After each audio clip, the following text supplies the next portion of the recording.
All right, so this video is designed to take you from the initial call to suing a telemarketer.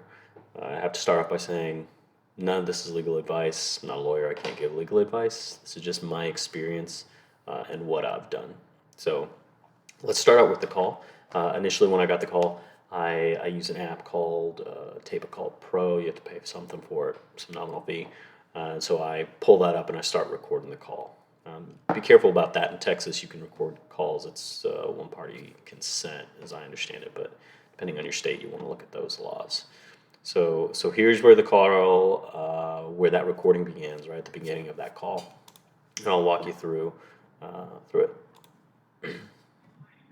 I'm sorry, say that again? I'm saying that, do you smoke? No, I do not.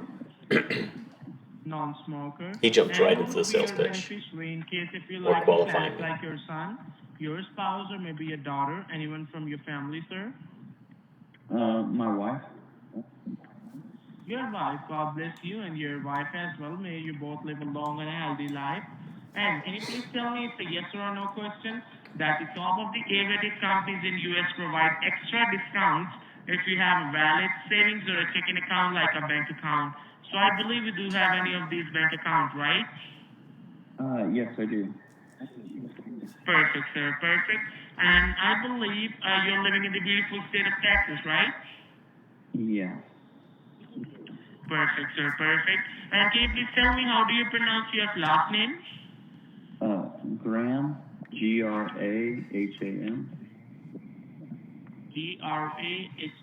and your first name, sir? Dan, Dan. It's like Daniel Lucas Graham, right? Yes. Perfect, sir, I got it. And you're living in Dallas, Texas, right? Yes, I am. Perfect. And we are giving you the information on 3 types of different coverages plan. The lower plan is starting from the 5,000, then middle one is 10, and the higher one is 20,000. So on which plan you want to see the rates and the quotations on lower plan, middle plan, or the higher plan?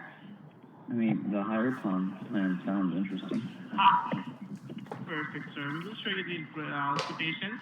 So just hold on a line. I have my licensed agent from your area, Dallas, Texas. He's on another line waiting for you. He will give you all the quotations right now. What you have to do, you have to just listen to the information. If you like it, then go ahead. Otherwise, no cost and no obligation, okay? Okay. Perfect. Just, I will introduce you first, then you can start the conversation. So may I have your permission to connect you? Okay. All right, I'm Weather going to in fast Dallas, forward. Texas, sir. It's good. It's a little Thank you hot for right calling. So it took me a little while to connect. So I'm just fast forwarding on this. Notice I just engaged with him. He asked questions. I answered. You have to be careful because if they're a scammer, you don't want to give away too much personal information. But in this case, I was pretty confident he's just a spammer violating the TCPA. So it takes him about 2 minutes, but he finally gets me connected. Hello? Hi, thank you for calling. This is Carlos. I'm with American Select Partners, speaking to you on a recorded line. I understood that you were looking for life insurance today.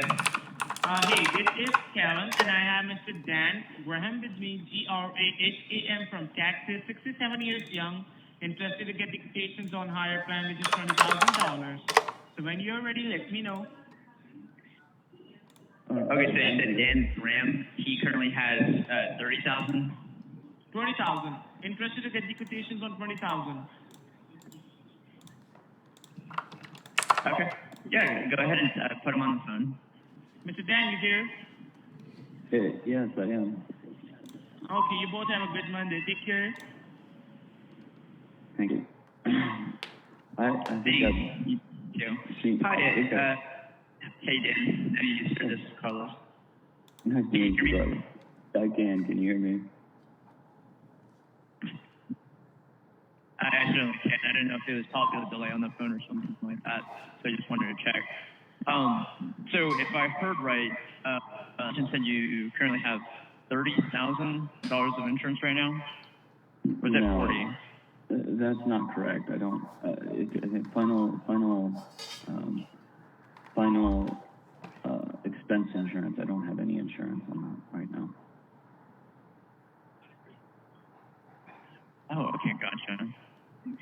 scratch that out. You said you had some right now. And you're looking for a certain amount. So you did have like an idea of kind of how much you were looking for. You said it was like 20.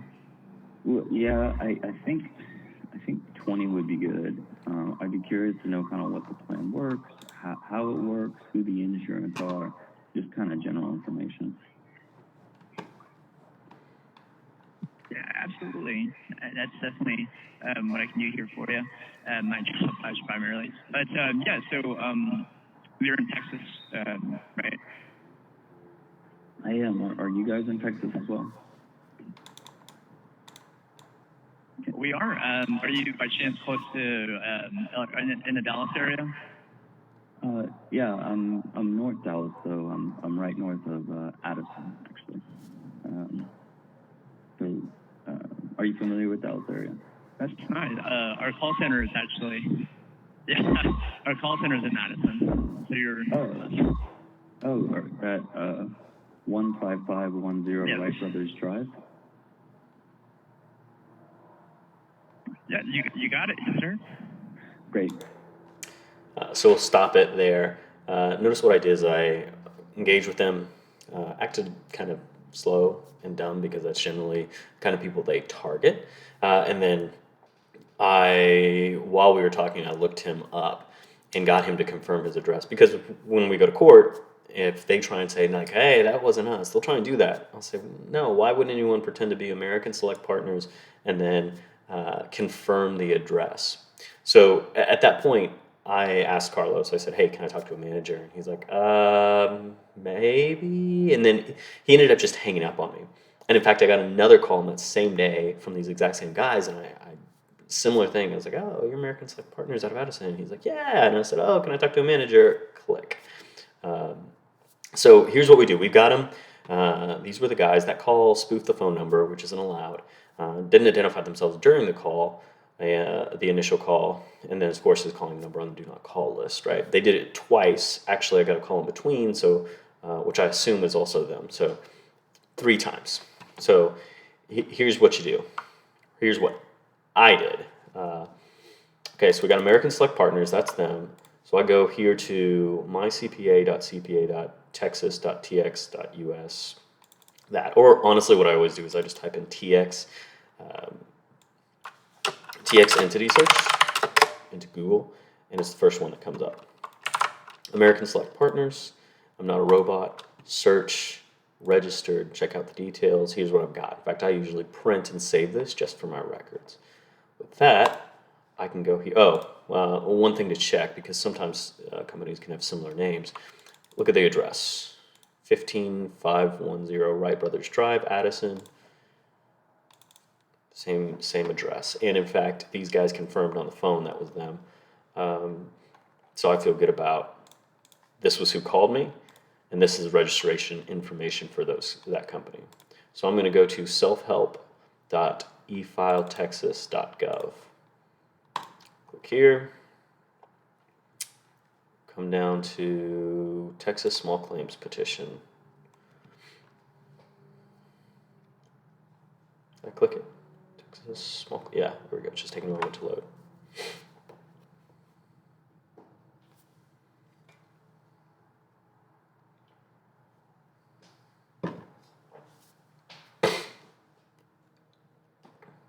It's taking a hot moment. All right, you're going to want to read through all of this is your first time. Remember that this is a legal document. You're entering into court. Don't lie. Don't be that person. Also, I think you get yourself in big trouble if you're lying on these things. What you need, information, what it does. All right, county. This is Dallas County. Because I don't think Addison, yeah, Addison is part of Dallas County. Dallas County, there's precincts, and then even precincts have places. I had looked this up, and it was precinct 2, place 1, and I wasn't able to determine which place, so I just used place 1 actually. I don't know that it makes a difference. Plaintiffs is 1, it's just me. So I'm a person, Dan Graham. and then I'd fill out my address, 1234 ABC Lane. I'd actually put my real address, right? 75252, phone number 972-222-3333. I put my real phone number there as well, and gramcpa@gmail.com. All my information. Hit next. It's going a little slow today.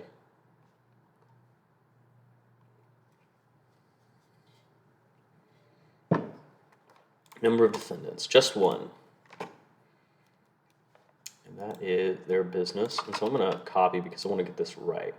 American Select, actually, you know what, let's copy it from here because this is going to be their formal name. American Select Partners, LLC. Their address is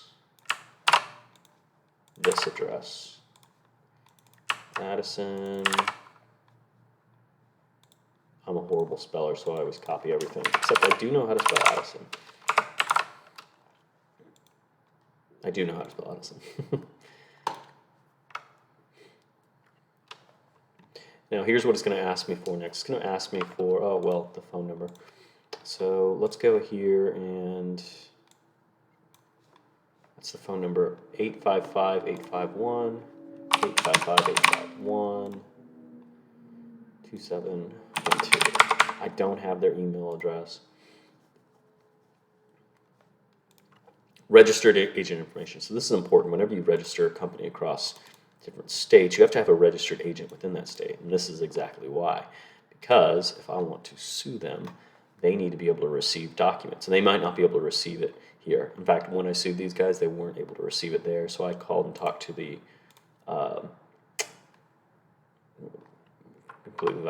constable.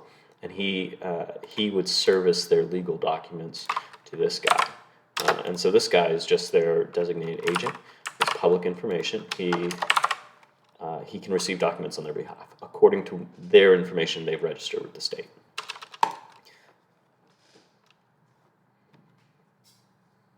Complaint. So here, just real concise. On 7/26/2001, I don't actually remember the date. I put the exact date here. In fact, I might have my actual complaint that I came. The specific wording I use. Let's pull that up. American Select Partners. Pull up the petition. Here's my completed petition. Let's see if Adobe will let me use that.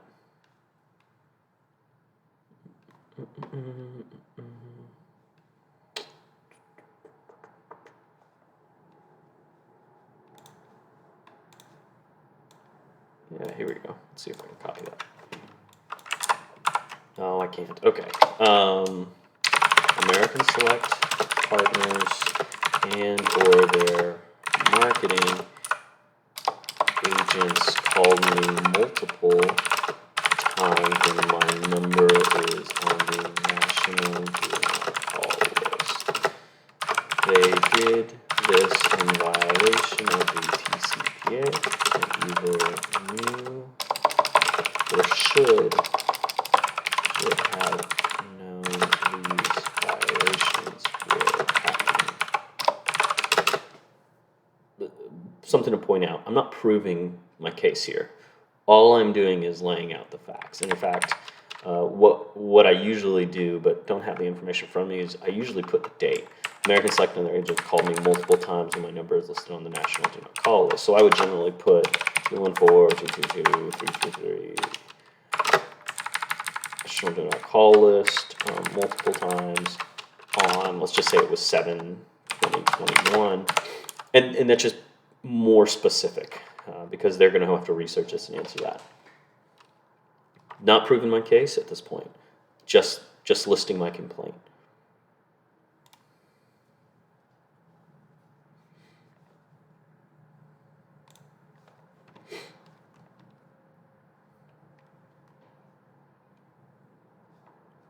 Yeah, am I seeking monetary damages? Yeah. So I think it's pretty obvious. I tried to talk to them about this. I said, hey, can I talk to somebody? I'm getting calls from National No Call List.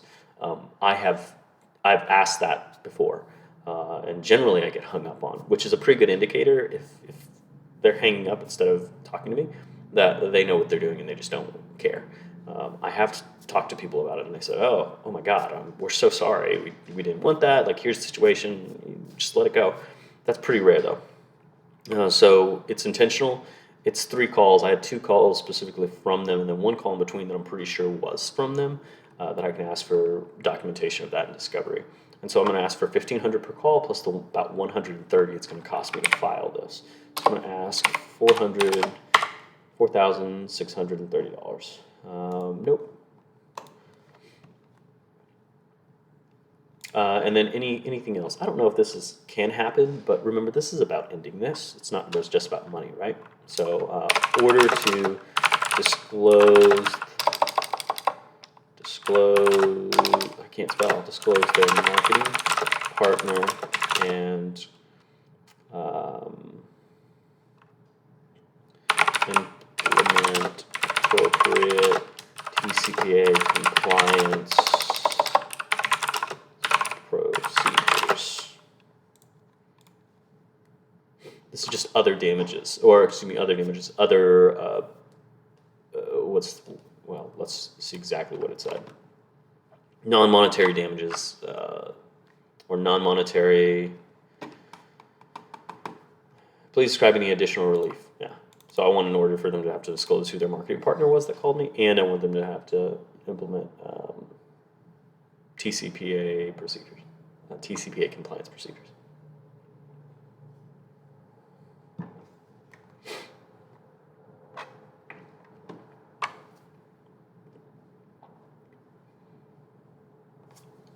Is the filer plaintiff? Yep, it's me.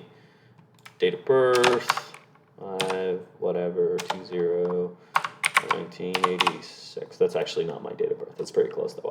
I would enter my real date of birth, but not on this video. Do you wish to give consent pleadings by email? Yes, that's actually very helpful. You should do that if you want to keep it simple. Okay. So this is talking about part of the process. Whenever you file the suit, you can there's going to be a citation issued with the small claims. It's your responsibility, or the filer's responsibility, to get that to the person being sued, the defendant. A lot of times what you can do, especially in this case where I know the defendant is in Dallas and I'm filing this in Dallas, is I can pay a little extra, and the court will send that citation on to the constable, and that constable will go ahead and issue its service, will issue it to, deliver it to the defendant. So it's noting that here. Next, how many defendants can be served in this Dallas County? 1. There's only 1 defendant. They can't be served in Dallas County.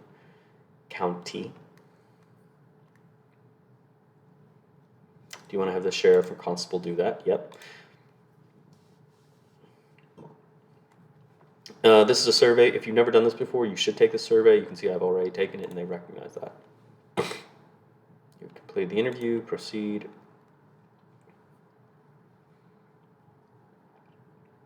Now, it varies from county to county, but sometimes you are able to actually continue and file this online and take care of it all. That's perfect. In Travis County, you can do that. I love it. In this case, I can't, so I would hit download.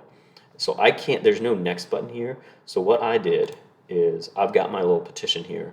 Print this out and sign it, right? And then I actually called the county. So this was Dallas Precinct 2, Justice of the Peace, Place 1. That's actually where I filed it, right? So I just looked this up and called their main number right here. And there's a few things I asked. Where do I mail it? Can I mail it in? And they said, yes. Where do I mail it? How much do I have to pay? And do you take a personal check to have it serviced and the filing fee? So I got that amount. It was like $130 or something like that. They told me that amount. Who do I write the check to? That's it. So as soon as I got that information, wrote a check for that amount. It was, again, like $130 or so. Labeled in an envelope to the correct place, printed the petition off, signed it, mailed it off. A week later, called, make sure they got it, and they had. And that starts the legal process for small claims court.